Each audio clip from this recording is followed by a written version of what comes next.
Okay, there we go. We are. And that really worked so well, didn't it? It did. It did. I love that video. Well, hello, everybody. My name is Ken Stearns. I'm the host of this podcast, the JAR Foundation podcast, a chat about mental health. Today, I'm with Hannah Rose. Hannah, welcome. Hello. Great to be here. Thank you. And so this podcast is really about talking to people in the mental health field, or anybody really that's come through that area. So it could be a patient, could be a policymaker, looking for people that are in the funding side, the nonprofit side, administration side, treatment side, all kinds of really a 360. We're going to try to get a 360 view of a little bit, not the state of mental health, but really the state of the services and how that looks. And so hopefully, as I build out the JAR Foundation, a nonprofit for mental health, I've got a little bit better clue of how to focus the energies, the limited resources. And so I come from an educated standpoint. And so the best way I know to do that is to listen, and to listen to as many people as possible. So I've been doing this podcast every day since we started on the 3rd. So it's pretty crazy. I have 2 today, Hannah, yourself and somebody else. It's amazing the acceptance that I've sent out messages, and people are absolutely willing to talk and want to talk and share what they're seeing and what they're doing in this space. So Hannah, a little bit about who you are, maybe as a human, and since that's a critical part of being here on the planet, and then a little professional journey, and then we can talk a little bit after that about the business and what you're doing. Absolutely. Yeah. So my name is Hannah Rose. I'm a licensed clinical professional counselor here in the state of Maryland. And as a human, I sometimes don't even know where to start because I have so many things that I'm just passionate about and excited about. I would say right now, number one, who I am as a human is an avid musical theater lover and wannabe performer. I haven't done musical theater since high school and college, and I recently fell back in love with it after going and seeing dozens of shows in the last couple months. And so I'm taking voice lessons again. It's incredibly humbling. It's so vulnerable in a different way. And so I love musical theater. I love books. I read so much fiction, and I read so much nonfiction. Big Brene Brown fan over here. She changed my life. All about vulnerability, authenticity, shame narratives, etc. I am a dog parent. So my son, aka dog Ralph, is like the light of my life. And what else? Standard things. I love traveling and doing nothing and watching Ted Lasso on my couch, just that's who I am as a person. I got a lot of energy all of the time. It never ends. So that's who I am. Professionally, totally LinkedIn with all of that. Not LinkedIn like the social media platform, but LinkedIn like I'm LinkedIn. I guess the way that I would define myself now is less of a therapist. That used to be my kind of professional identity for what felt like many years for me, but now more of a practice owner. And so you mentioned the organizational piece and admin and insurance. That's basically what I'm doing kind of day in and day out now. I've moved away from the one-on-one counseling and more into more of the administrative work of running a group practice. My group practice is called Rose Wellness, and we're here in Baltimore, but we're virtual, so we're really all over the place. We're licensed to treat clinicians, or we're licensed clinicians to treat patients, clients in Maryland. And, my number one professional passion is public speaking and training. And so now that I'm stepping away from counseling, I'm really gearing up to do more public speaking and those kinds of things, organizational development, and just working with people who are in the healthcare profession that want to work with clients. Because I think there's a lot of mentorship that can happen in that space. And I know for myself and my own imposter syndrome and personal life struggles, which can then translate into being a counselor, and the perfectionism, I think there's a lot of room there for people to be coached through some of that stuff. So that's me. That's where I'm at. I just want you to know I cannot hear you. I don't know them very well. Yeah, I touched my mute. Thank you for that. I love the public speaking part. Yeah, me too. It's like a branch of musical theater, right? It's kind of a performance, but you're being yourself and bearing your soul. It's all put me on a stage and I'm the happiest I will ever be. It really is. I mean, it is performing, right? It's the best performance because it's a one person show.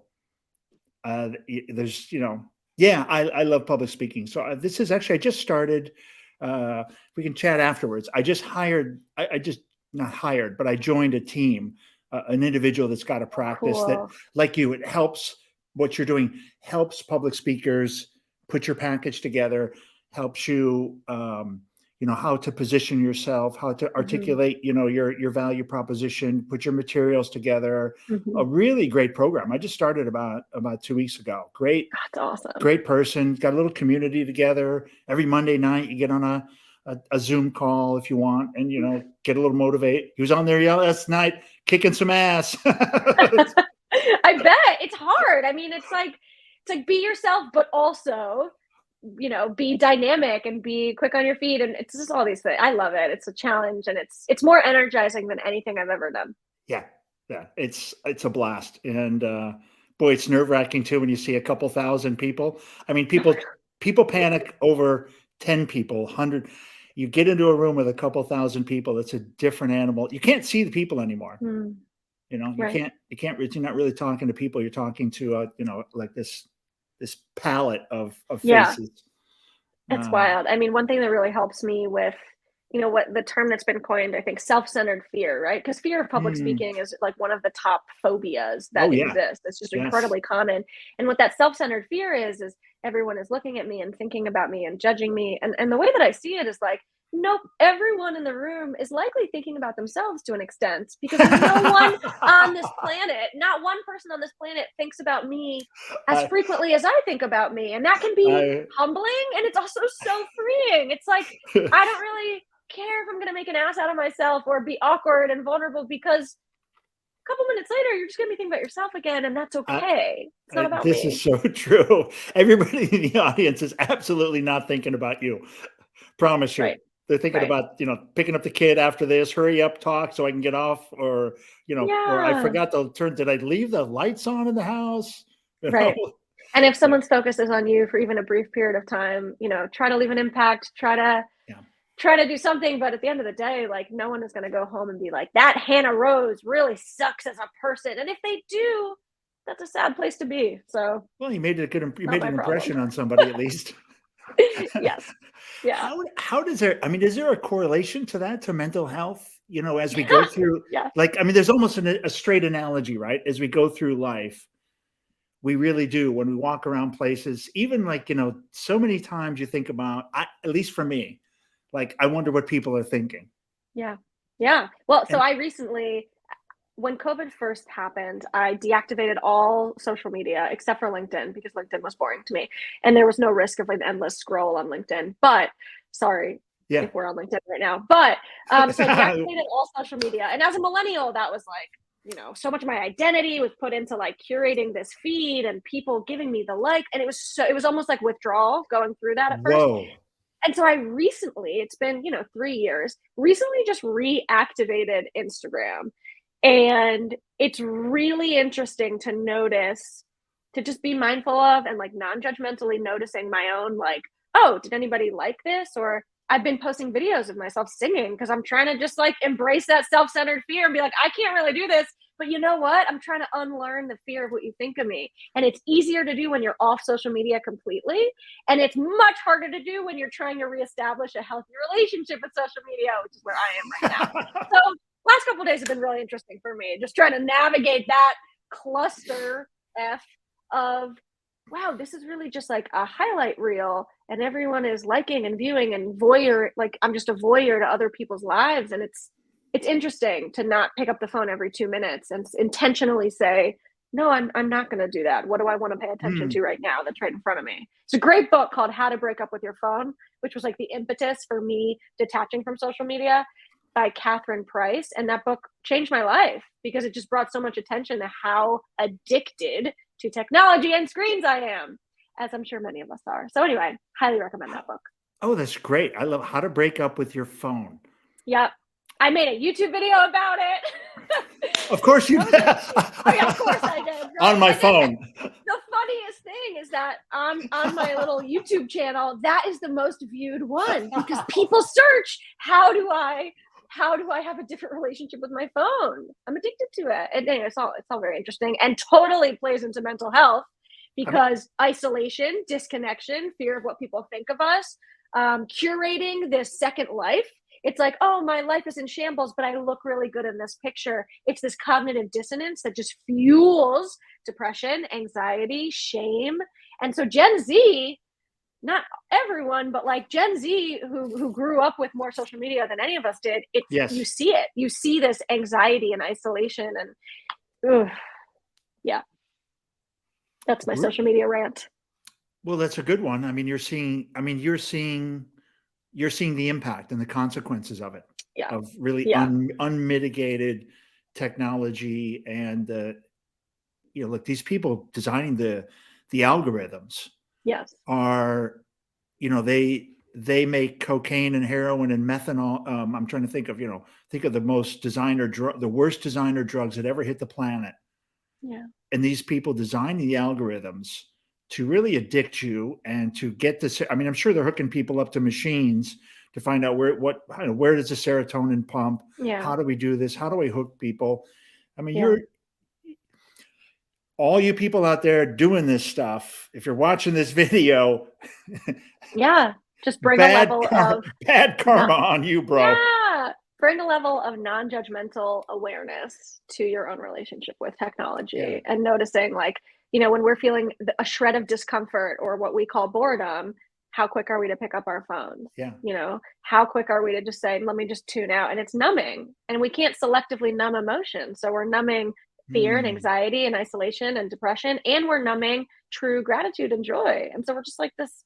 Yeah, I have a lot of feelings about it. So anyway, I'm trying to get back on, but like healthily, and it's so much harder than just being completely off. Interesting. Yeah, I Mm, struggle with it as well. My a lot of my business is there. It's how we reach people, right? yeah, It's how do we yeah, it's how we hook people into coming to the show is yeah, through clips and through social media. So I have a tortured relationship with it. Um, yeah. it's a tough one for me. I'm not quite sure where I'm at on it. I The do cool like thing these. is there's so much room to grow. There's so much like there are ways to develop healthier relationships with our phone if we have to and want to use it. Like Yeah, I'm and not a nothing. full Luddite. Like I'm not going to be anti-technology 24/7 and I want to have a healthy relationship with my phone. I like It's that. hard. I think that's the right way to say it. Is build a healthy relationship. What Mm, are you seeing? I mean, we talked a little bit before we got on about pre-COVID and ending up how it impacted your own career, right? And then yeah. ultimately end Mhm. up with a practice. Mhm. Um, what are you seeing? What's the mental health state? What are you seeing? Mm. Maybe I want to say not about COVID, but before, because I think COVID just exposed it. I don't know if that's the Yeah. case. What are you seeing? I'll let you kind of. What's your view in the last 10 years on the mental health, the direction, and what can we do Mm. a little bit better as people? Well, 10 years ago, I was in my very early 20s. So I don't know how privy I was to the mental health crisis. However, in the last maybe like 7 years is Yes. when I've been Okay. in the field, 7 or 8 ish. Yeah. I don't know Yeah. about it, math. What I've seen through COVID is that, on a positive note, right? The accessibility to therapy, people who are able to do telehealth and are open to telehealth, including clinicians, because I was so skeptical about telehealth prior to COVID. I scoffed at telehealthers. And now I'm like, oh, it actually can be equally, if not sometimes more effective, Yeah. because when someone is in the comfort of their own home or the safety of their car and they don't have to leave the house and drive to an office and worry about other people hearing them or whatever it is, it's Yes. like Yeah. it's just different, it's more accessible. But what I've seen is, I think, at first with quarantining, that illuminated a lot of pre-existing cracks in Yes. foundations of people's self-worth, connection to others, and especially in their relationships with like intimate partners, significant others. So it also, I think, illuminated the resilience of the human spirit. I mean, the fact Yes. that we have been able to adjust, adapt, get through. I mean, we have gone through, I haven't heard this in a while. This was said all of the time when COVID first happened, but like this unprecedented global trauma, right? Let alone like just the day-to-day shenanigans of the world. Like, I'll stay as neutral as possible here, but like politics things, the Yes, the normal. climate, Yeah. the earth is just like burning casually, right? Like we're going through a lot. And social Oh, media has it in your face 24/7, right? yes. And so one of my clients called it doom scrolling. Like I'm just doom scrolling through the news because it's just this always impending doom. And yet we get through it. And yet we Yeah. walk through it. And we can because we have this resilience that many of us, a couple years ago, if someone said, "Hey, what would you do if the whole world basically just shut down and you had to stay home for X amount of months?" Most of us would be like, "Oh my God, no." I was like, "That sounds like a dream. Oh my God, Yeah, I'm like, whoa, I that's love being home." Like, that's that amazing. sounds great. Right. But, just the fear that we all went through, et cetera, in early COVID times. And now I think it's just, I think people are more willing to have conversations about mental health, especially now that Gen Z is like very much of an age and Yeah. vocal to talk about and post about, et cetera, and bring attention to these things. We have celebrities, we have pro athletes really speaking about Yeah. like, "Hey, I've gone through this." We have people saying, "Hey, I've been sober for X amount of years. I'm an addict." And it's like, as I love when people are using their platform to talk about those things, if they have a platform, Yeah. because those of us like the civilians that are just trying to get the word out, and sometimes we can't reach as many people. And so I think COVID brought about a more at least national conversation about mental Agree. health, because suicide Agree. rates skyrocketed, opioid overdoses skyrocketed. I mean, these things that have been going on for a very long time and are major issues, it's like it became more national attention about it. Similarly Mm, to when the opioid epidemic gravitated from the city to the suburbs, and we were like, "Oh, white people are dying. We should talk about this." yeah. I have a lot of feelings about that. It's like COVID brought a lot of this to the surface so that we had to talk about it and deal with it, which I Mm, think ultimately is a good thing. yeah. This is the weirdest thing, but I think like I've had a couple of conversations where people came out of COVID a little bit different, but Mhm. improved. Like Yeah. it didn't, and the net was there. It gave them opportunity. Um, Yeah.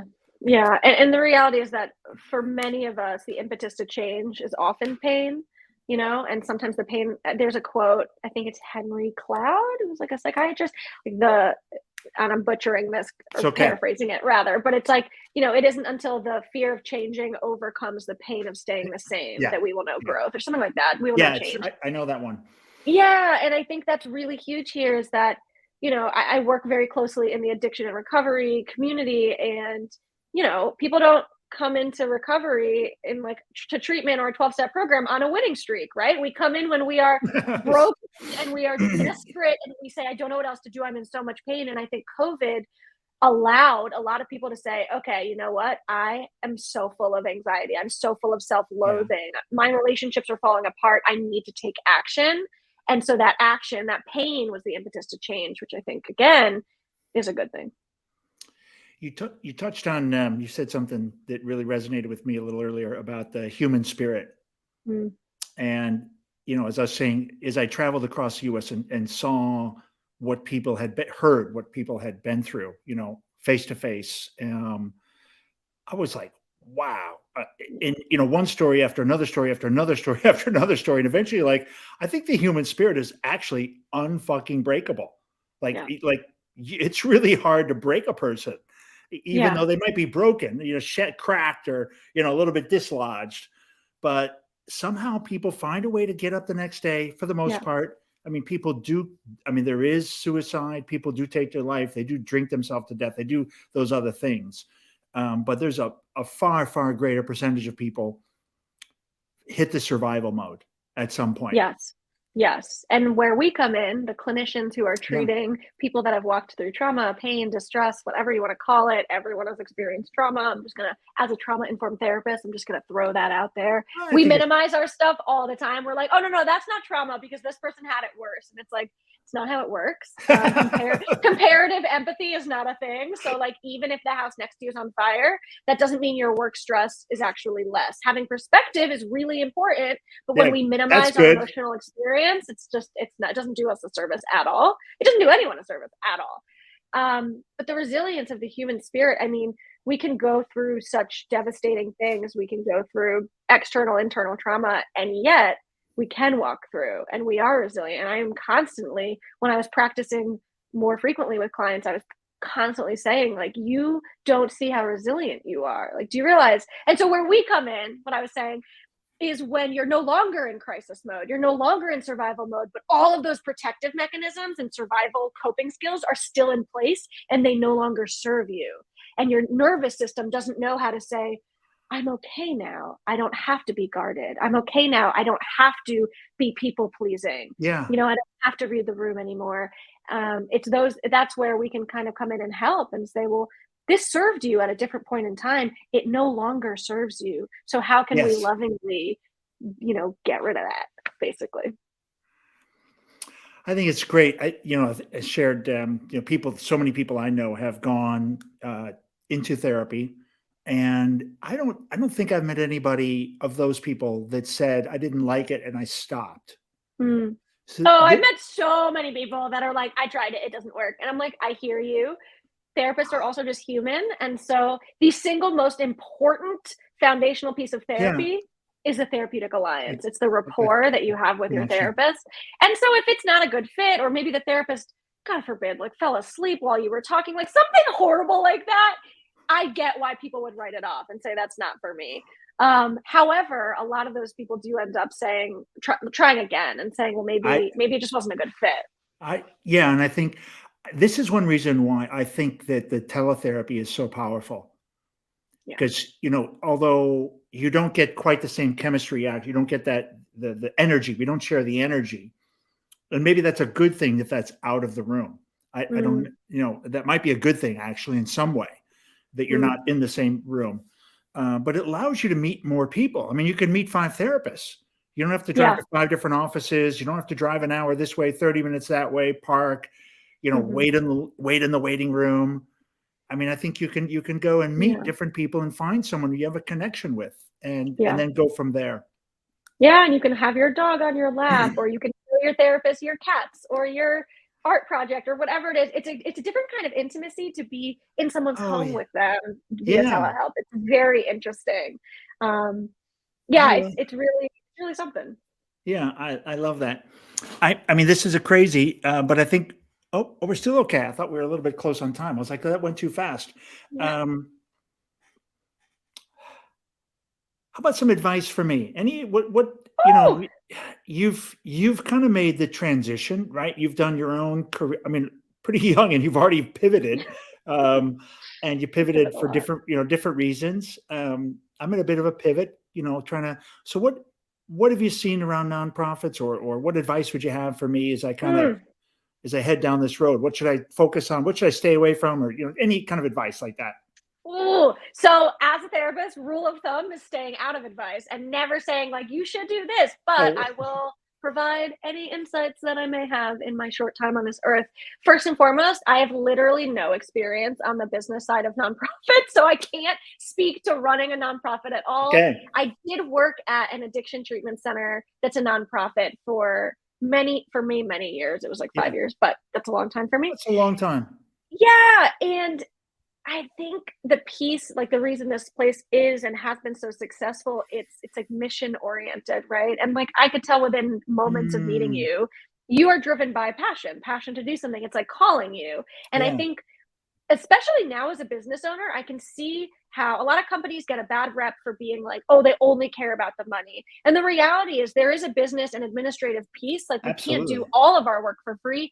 And also, we can let that mission, whatever that internal passion is, drive us. And so, my non advice is always, always, always trust your gut. Trust your gut with people. Mm, Like, I personally don't take advice from or I'll say it this way, I wouldn't accept directions from someone who hasn't been where I'm going.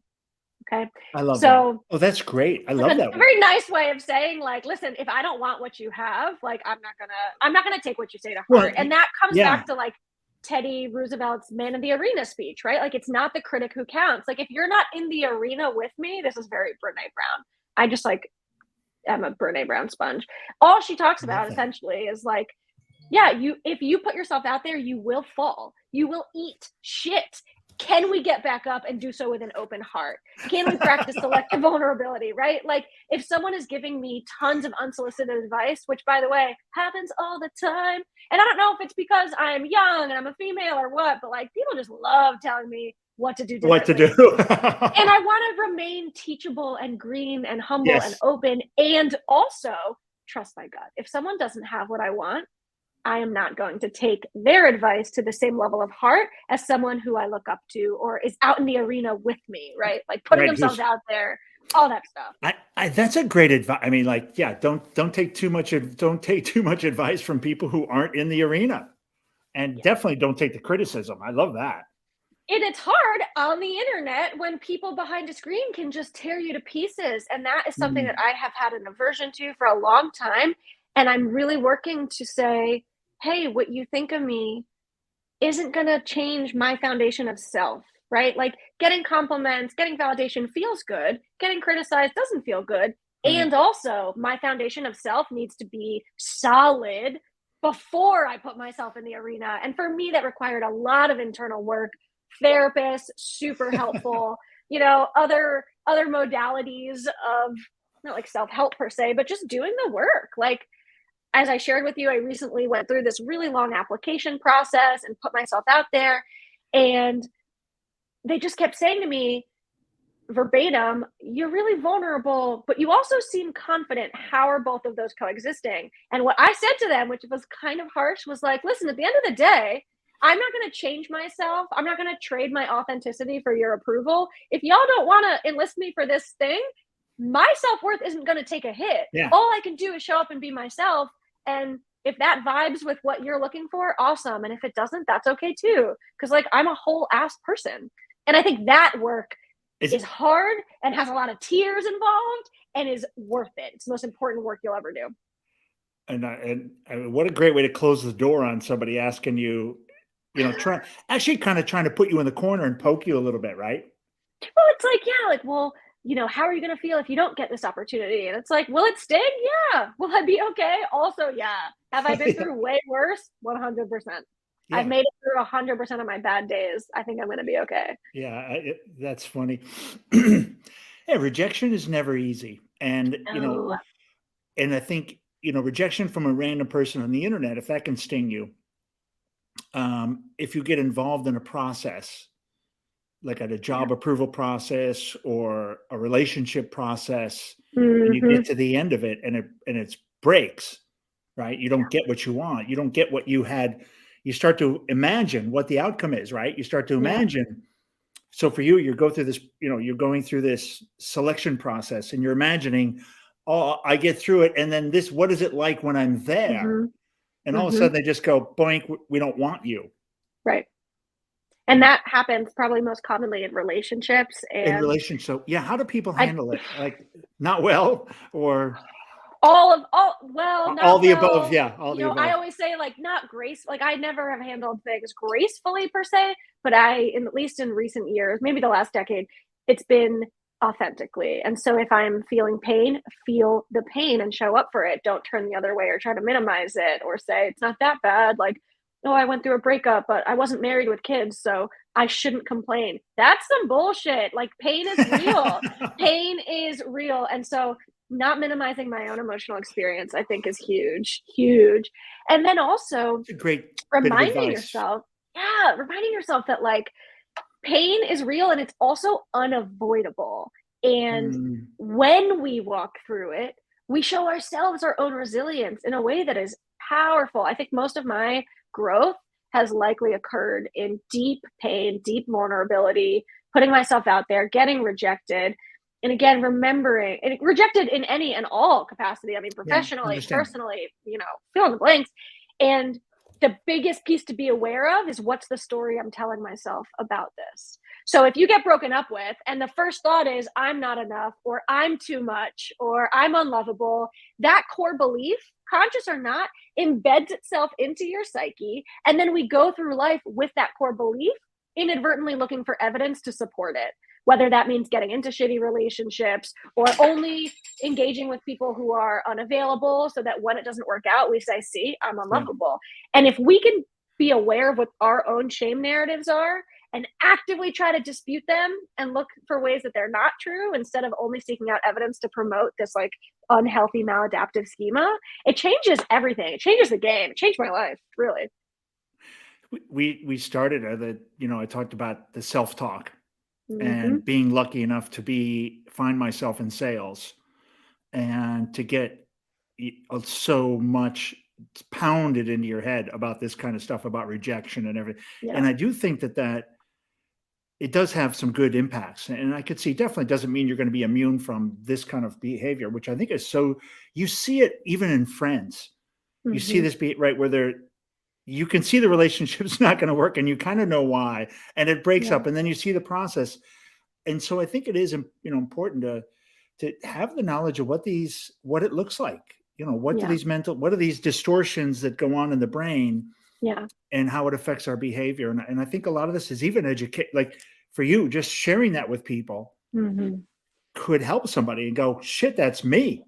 Yeah. Yeah. People sometimes are not aware of their own shame narratives until it's brought to their attention or asked. Like I'll straight up ask someone, like or like when I worked in treatment, it was Tuesday. We had 2 hours of group counseling every single day while they were in treatment for 28 days. And on Tuesdays, everyone would joke it was everyone's least favorite day of the week, and it was my favorite because it was Shame Tuesday. And the question of the group process was, what are you ashamed of? Don't preface it with anything. Don't follow it up with anything. I'm looking for an I am statement. I am blank. I'm a failure. I'm broken. I'm a chronic relapser. I mean, fill in the blank, and then we're going to deconstruct it. We're going to process it, because shame cannot exist with connection and like shedding light on it. Shame exists in the darkness and keeps us quiet. And then it grows and grows and grows and grows and eats away at us. Yeah. There's like tons of research to support this. Shame is at the core of literally everything that keeps us stagnant. And sometimes we've been shamed throughout our lives, or we were conditioned to feel Yeah. shame, maybe from our parents, etc. Yeah. And a lot of times we just cop these shame narratives through our own experiences, and we don't even know that we're doing it. And so, again, that non-judgmental awareness is huge. Shame is the black mold of your brain. Literally. Get some Clorox in there, get some sunshine, pull that sucker out, And drag talk it in, about it. and put it out there and let's Yeah, all. if there's one thing that unites us all, it's that we all have shame. And that's why, like, public speaking wise, I love talking about that stuff. I want to disturb the comforted and comfort the disturbed so that it's just like, yes, I want to disrupt that shit. Oh, get everybody squirming in their seats. Yes, I love training. Yeah. Like if I'm training a team of clinicians at a company and they think I'm going to be training them on like tips and tricks with your patients, but really it's just like, nope, let's put the focus on you and what you need to deal with. It's the best. Oh, I love that. They're thinking they're getting their notes out, and all of a sudden it's like, let's hold them, pull your makeup mirror out of your purse, boys and girls. Because it's like, we're human too, but we can't transmit what we don't have. And so if you are living a double life of like, I'm a great therapist, but my life is always in shambles because I won't do work on myself, like that translates. Oh. Closing thoughts, Hannah. Ooh, I just get so fired up about all these things. I'm so glad you asked me here. Yeah. How about any thoughts to wrap it up? We're a little bit over my 30. I got to get better at my time management. I just keep going. I'm shameful. No. Here's my ending thoughts. Guilt is actually healthy, and I feel badly about this. Shame is the internalization of guilt and saying I am bad because of this. If we can identify the two and notice when it comes up, our whole life will change. That's it. Miss Hannah Rose, thank you so much for sharing. Great to meet you. You are, I can feel your energy all the way down here. Even though I'm in Georgia, I can feel your energy. I'm sure everybody else can. Best of luck to you on your selection process and your journey that you're taking. I'm going to follow along. I want to hear more. I'll stay in touch. Thank you. Thanks everybody for listening, and please do I don't know if there's a follow button or a like button or something, but for sure on LinkedIn you can share this on LinkedIn. If you're watching on LinkedIn, make a comment. YouTube, share it, all that good stuff. I've also got the Jar podcast live, where I interview well, I don't have my jar anymore. I put it in the truck, but I've got a jar full of questions, and people reach in, and it's real human stuff. It's exciting. I wish I would have had Hannah on. It would have been awesome. Thanks everybody, and be good. Yay. Okay. See if I can find the exit button. We're trying to end it. We're going to end it soon.